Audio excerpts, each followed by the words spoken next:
Kalau Anda punya niat bangun ekonomi di daerah, atau mungkin Anda seorang profesional di kota yang lagi mau rintis bisnis baru, terus Anda datang bawa ide yang benar-benar out of the box. Ide yang kayaknya sama sekali belum pernah ada sebelumnya gitu ya. Betul.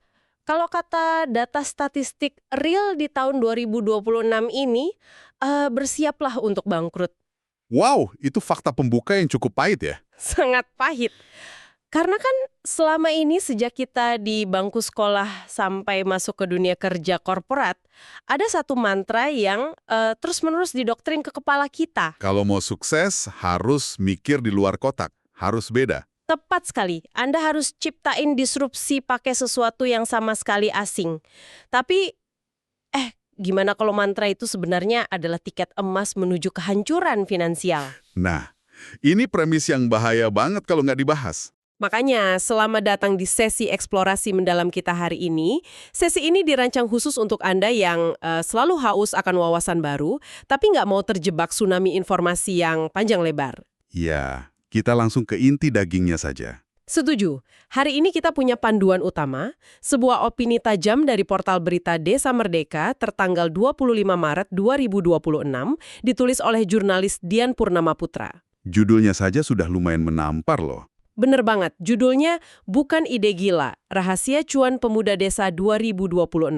Tulisan ini tuh langsung nyerang jantung mitos kewirausahaan modern yang sering kita dengar. Setuju. Oke, mari kita bedah ini. Selama bertahun-tahun kan kita dicokoki ilusi kalau inovasi itu berarti menciptakan pasar baru dari nol, ya kan? Betul, harus bikin tren baru. Tapi tulisan Dian ini justru ngebeberin fakta kebalikannya. Pemuda yang memaksakan ide baru di desa itu punya tingkat kegagalan paling tinggi. Tertinggi secara statistik. Nah, jadi kalau inovasi radikal itu bukan jawabannya, apa sebenarnya formula yang bikin ekonomi lokal ini bisa meledak pesat di tahun 2026?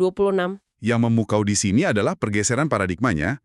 Kesuksesan ekonomi rural saat ini sama sekali bukan tentang menemukan ide cemerlang di awang-awang. Oh, tentang apa dong? Ini tentang ngambil sistem teknologi yang sangat mutakhir, terus dipaksain masuk ke dalam aset-aset usang yang selama ini cuma berserakan dan diabaikan gitu. Menarik, aset usang yang dikasih teknologi baru. Iya. Di artikelnya, penulis itu pakai semacam pisau analisis dari dunia akademis. Namanya teori effectuation. Effectuation. Betul. Itu gagasan dari Profesor Sarasvati. Istilah akademis kayak gini kan sering banget terdengar ya. Tapi gimana persisnya ini diterjemahkan ke dunia nyata? Khususnya di level akar rumput. Inti praktis dari effectuation yang disorot di sini itu, ada prinsip yang namanya bird in hand, atau burung di tangan. Oke, burung di tangan maksudnya gimana? Jadi pengusaha yang bisa selamat dari kebangkrutan itu nggak buang waktu buat memprediksi masa depan pasar yang fiktif. Mereka nggak ngayal bikin pasar baru ya? Nggak sama sekali. Mereka cuma ngelihat ke bawah. Ngelihat sumber daya yang benar-benar real ada di genggaman mereka hari ini. Apa yang secara natural sudah diproduksi desa itu gitu ya? Betul. Siapa yang mereka kenal, apa yang mereka punya. Dan anehnya, kekayaan tersembunyi itu justru ada di balik masalah-masalah struktural klasik yang... Yang sudah puluhan tahun dibiarin membusuk. Nah, itu dia. Ini bikin saya ngebayangin satu analogi sih. Ngebawa ide out of the box ke desa, itu ibarat kita maksa bapak-bapak yang tiap sore biasa main catur di pos ronda. Iya, yang lagi santai-santai itu. Terus tiba-tiba disuruh daftar turnamen e-sports League of Legends. Wah, itu pasti hancur berantakan sih. Kan? Sangat revolusioner idenya, tapi mustahil berhasil tanpa gesekan yang masif. Betul banget. Bukankah jauh lebih rasional kalau kita sekadar nyewain papan catur digital yang bisa ngerekam langkah mereka? Nah, dan menghubungkan mereka sama pecatur di seluruh dunia sekalian. Tepat. Permainannya sama, orang-orangnya sama, tapi infrastrukturnya yang diubah. Analogi Anda barusan itu akurat banget buat ngegambarin bahayanya jadi apa yang di bisnis sebut edukator pasar. Edukator pasar. Mengedukasi orang untuk pakai sesuatu yang baru ya. Iya. Bayangin aja memaksakan warga desa buat unduh aplikasi transportasi tandingan yang sama sekali baru. Oh, itu berat sih. Anda bukan cuma harus ngebangun aplikasinya loh. Anda harus bakar uang miliaran rupiah cuma buat ngubah kebiasaan warga. Warga yang terbiasa naik ojek pangkalan kan? Betul. Anda harus ngajarin cara pakai smartphone, cara top up saldo, cara baca peta digital. Berarti biaya edukasi pasarnya itu nguras darah dan modal banget ya? Sampai habis, bahkan sebelum perusahaan Anda sempat nyetak laba speser pun. Masuk akal. Jadi alih-alih nyoba ngubah budaya dasar manusia yang butuh waktu puluhan tahun, Yang mana itu hampir mustahil. UMKM yang terbukti bisa bertahan melampaui fase kritis 5 tahun itu adalah mereka yang ngelihat ke dalam kotak. Betul, ngambil komoditas lokal yang sudah mendarah daging, terus disuntik pakai logika bisnis abad 21. Oke, mari kita bawa konsep abstrak ini ke tanah berlumpur. Kalau kita bicara soal bird in hand, komoditas paling fundamental di desa kan sudah pasti agrikultur dan peternakan ya. Jelas, itu aset fisik terbesar mereka, urat nadi ekonominya. Tapi sistem tradisional ini kan menyimpan lubang kebocoran margin yang lumayan parah. Sangat parah. Laporan dari Desa Merdeka tadi menyoroti 2 ketimpangan struktural besar. Apa saja itu? Pertama, angka kematian ternak yang nggak terdeteksi dari awal. Karena minimnya pemantauan medis kan? Oke, sapi sakit tiba-tiba mati gitu aja ya. Nah, terus yang kedua, monopoli harga yang dikendaliin penuh sama tengkulak di jalur distribusi. Ah, klasik. Peternak yang meras keringat tiap hari, tapi perantara yang ngantongin cuan paling gede. Dan disinilah lahir model bisnis pertama yang dibahas di teks itu. Namanya agri-digital, atau spesifiknya livestock tech. Logistik ternak berbasis Internet of Things atau IoT ya. Betul. Jadi konsepnya bukan pemuda desa ikutan turun ke kandang mandiin sapi. Terus mereka ngapain dong? Mereka bertransformasi jadi penyedia infrastruktur data. Teks ini nyebutin penggunaan perangkat keras murah yang namanya ESP32. Sebentar, ESP32. Gimana ceritanya chip kecil kayak gitu bisa nyelesain masalah tengkulak yang udah mengakar? ESP32 ini tuh microcontroller super murah. Ukurannya nggak lebih besar dari ibu jari Anda, tapi sudah terintegrasi sama modul Wi-Fi dan Bluetooth. Oh wow, terus diapain chipnya? Sama pemuda desa, chip murah ini dirakit jadi semacam kalung sensor pintar, terus dipasang di leher sapi-sapi itu. Berarti ini semacam smartwatch, tapi buat sapi. Iya, bisa dibilang gitu. Sensor ini baca 2 metrik yang krusial banget, fluktuasi suhu tubuh dan perubahan berat badan secara real time. Jadi kalau suhunya naik sedikit aja, Langsung memicu alarm ke ponsel pintar. Nandain sapinya mungkin terinfeksi virus, jauh sebelum sapi itu ambruk dan mati. dan sensor berat badannya memastikan presisi ukuran daging untuk dijual ya. Tepat. Tunggu dulu, tunggu. Teori ini kan terdengar sangat futuristik ya, sangat indah di atas kertas. Ya, ideal banget. Tapi mari kita realistis lihat kondisi di lapangan dong. Bayangin Pak Somad, peternak usia 60 tahun di desa. Yang ngetik pesan singkat aja masih kesulitan kan? Nah, terus sekarang dia disuruh ngalibrasi microcontroller ISC32. Nyambungin ke router Wi-Fi dan baca dashboard analitik. Kalau begitu caranya, pasti berantakan. Iya kan? Bukannya ini mengulang kesalahan fatal aplikasi transportasi tadi. Kita lagi-lagi ngedukasi pasar yang gagap teknologi dong. Bener. Kalau modelnya mengharuskan Pak Somad belajar coding atau belajar IoT, ya itu akan gagal total. Terus rahasianya di mana dong? Letak kejeniusan model livestock tech ini justru ada di model bisnisnya. Pemuda desa bertindak sebagai sistem integrator. Maksudnya mereka yang jalanin semuanya. Betul. Pak Somad sama sekali nggak perlu menyentuh atau memahami teknologi itu. Para pemuda inilah yang memasang, merawat, dan membaca data dari server. Oh, jadi mereka pakai sistem apa? Sewa? Model subscription atau berlangganan. Pak Somad cuma bayar biaya bulanan yang sangat murah. Dan sebagai gantinya? Beliau dapat kepastian kalau sapinya sehat dan beratnya terdata terus. Ah, jadi teknologinya itu sama sekali nggak terlihat oleh sang peternak ya? Mereka cuma tahu beres? Persis. Oke, itu masalah sapi sakit. Terus gimana dengan masalah tengkulaknya? Gimana sensor ibu jari tadi bisa motong perantara yang berkuasa puluhan tahun ini? Melalui instrumen finansial yang disebut forward contract atau kontrak berjangka.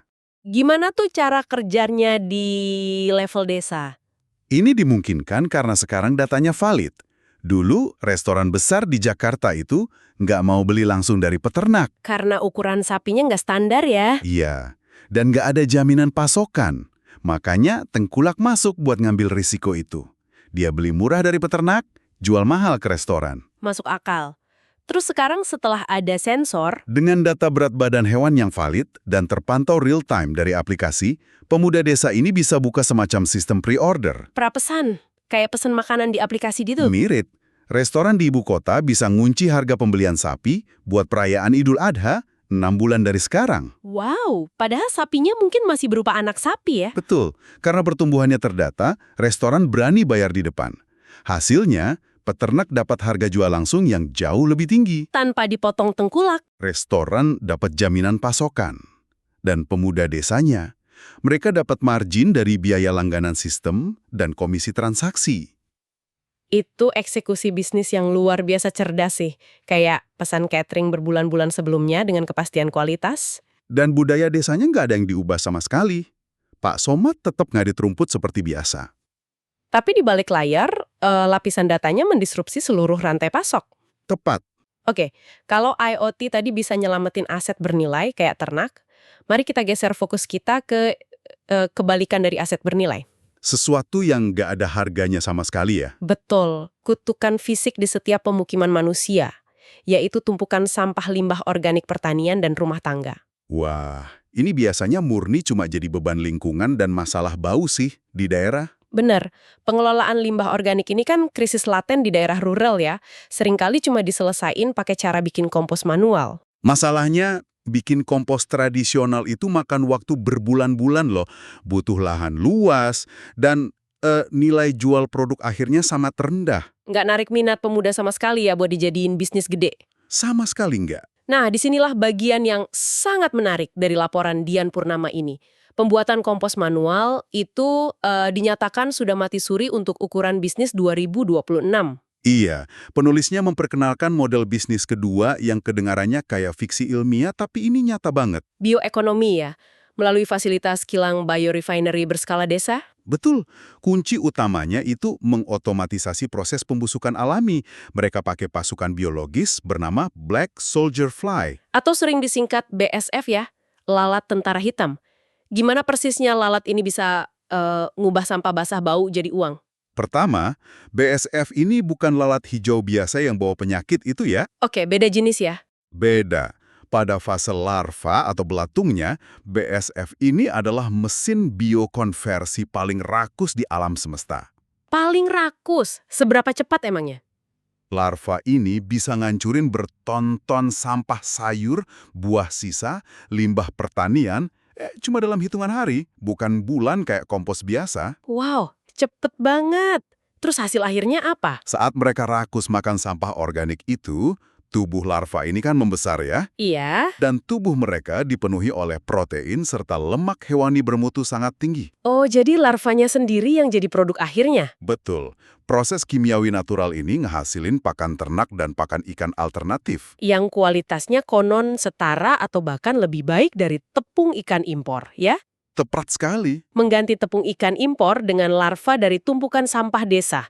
Pastinya pabrik pakan ternak global bakal berebut dong beli protein murah ini. Tentu saja, permintaannya tinggi banget. Tapi tunggu, laporan ini juga nyebutin ada tambang emas kedua dari proses ini, yang sifatnya nggak berwujud fisik. Iya, sesuatu yang sangat kekinian. Sesuatu yang berhubungan dengan emisi kan? Gimana ceritanya memelihara belatung bisa terhubung sama pasar karbon global? Jika kita kaitkan ini dengan gambaran besarnya, nah disinilah kita masuk ke ranah finansial tingkat tinggi. Oke, coba jelaskan pelan-pelan. Masalah terbesar dari sampah organik yang membusuk secara liar di tempat pembuangan itu adalah gas metana. Gas metana, gas rumah kaca ya? Betul. Dampaknya puluhan kali lebih merusak atmosfer dibandingin karbon dioksida. Terus apa hubungannya sama larva BSF tadi? Ketika larva BSF ngelahap sampah organik itu dengan sangat cepat, mereka mencegah sampah itu membusuk pelan-pelan dan ngelepasin metana ke udara.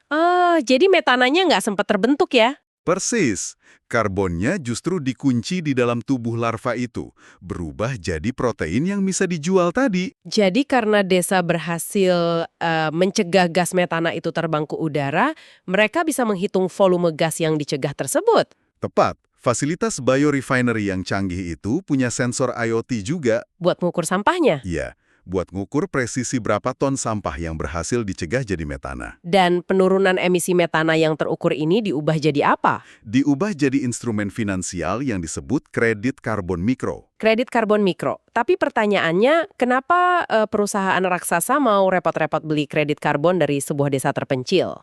Karena saat ini, setiap korporasi multinasional, dari Apple sampai maskapai penerbangan di Eropa, itu terikat standar ESG. Environmental, social, and governance ya? Benar, mereka diwajibkan secara hukum buat capai target net zero emission. Padahal pesawat terbang mereka tetap harus bakar aftur dan ngasilin polusi kan?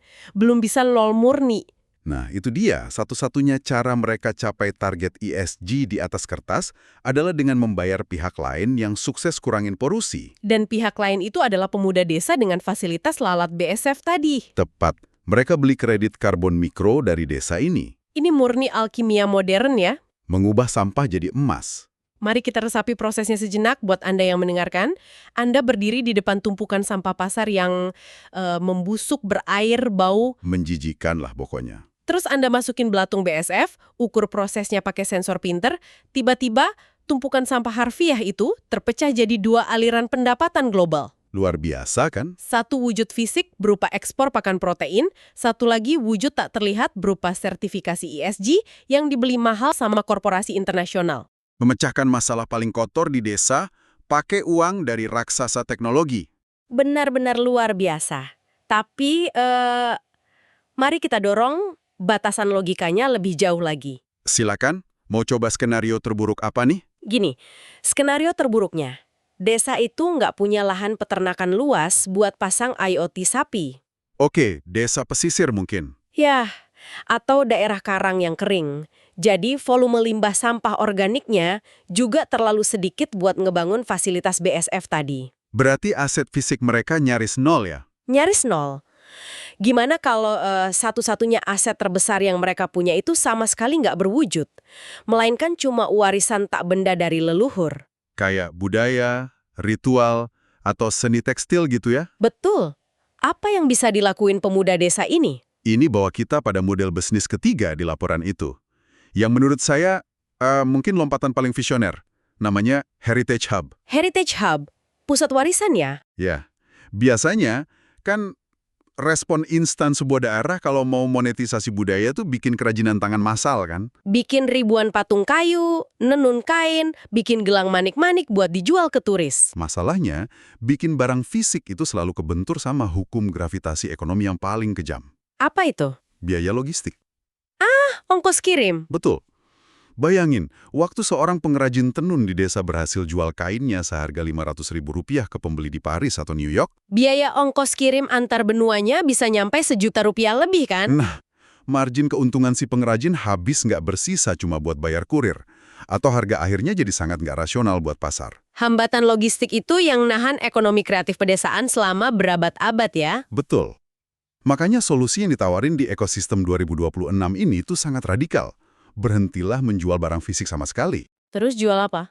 Mulailah bermigrasi ke ekonomi berbasis pengetahuan lewat proses asetisasi digital. Asetisasi digital. Jadi mereka nggak jual kain tenunnya? Bukan kainnya, tapi hak kekayaan intelektual atau haki dari pola tenun tersebut. Mengubah benda fisik jadi aset digital murni ya? Tapi gimana mekanika kerjanya di lapangan? Maksudnya proses bikin asetnya. Iya, apakah ini berarti pemuda desa sekedar motret kain itu pakai HP, terus diunggah ke Instagram? Oh, jauh lebih canggih dari itu. Pemuda desa bertindak sebagai produsen aset digital high-end. Se-high-end apa?